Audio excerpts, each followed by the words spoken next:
Good afternoon and welcome back to school. I hope you all are rested and refreshed from a long weekend. Today we're going to take some time to get to know everybody in your advisory period. Learning to get to know people is a skill that we all have to practice and develop no matter who we are.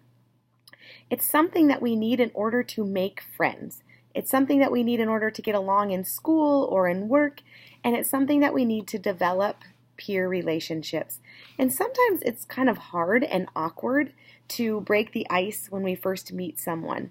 Or it could be hard to know what to say to keep that conversation going. And that's just not something that happens with people your age in junior high or high school. That's something that happens even as an adult, even as somebody who likes to talk a lot, it still can happen.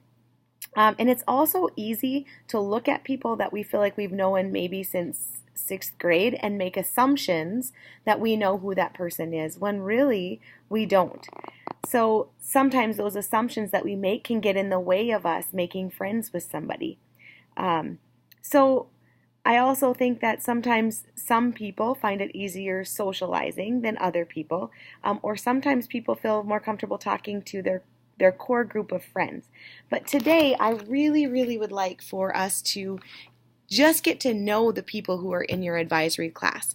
So what our activity is today is I've sent a list of questions to your teachers, and they're going to give you a question, and you need to go find somebody in the class and ask them that question, and then they answer, and then they ask you that question back, and then you answer, and then we'll move on to a new question, and then at the end, be ready to kind of share what you have learned as a whole group about people in your class. So if I were to ask you, what is your favorite animal?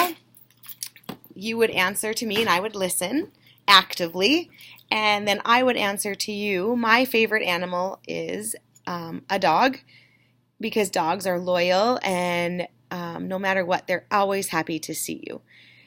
And then we would move on to somebody else and answer another question. And then at the end, you would maybe say, well, I learned that Mrs. Sorensen really likes dogs because they're loyal and they're always happy to see you. So be ready to report back what you've learned about some people.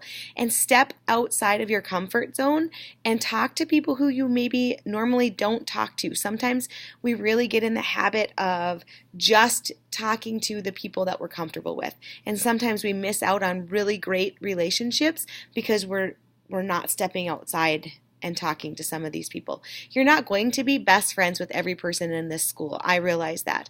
But you can be friends or acquaintances to people that you've never given yourself the chance to because you hold yourself back. So have fun today. Visit, actively listen, and get to know one another.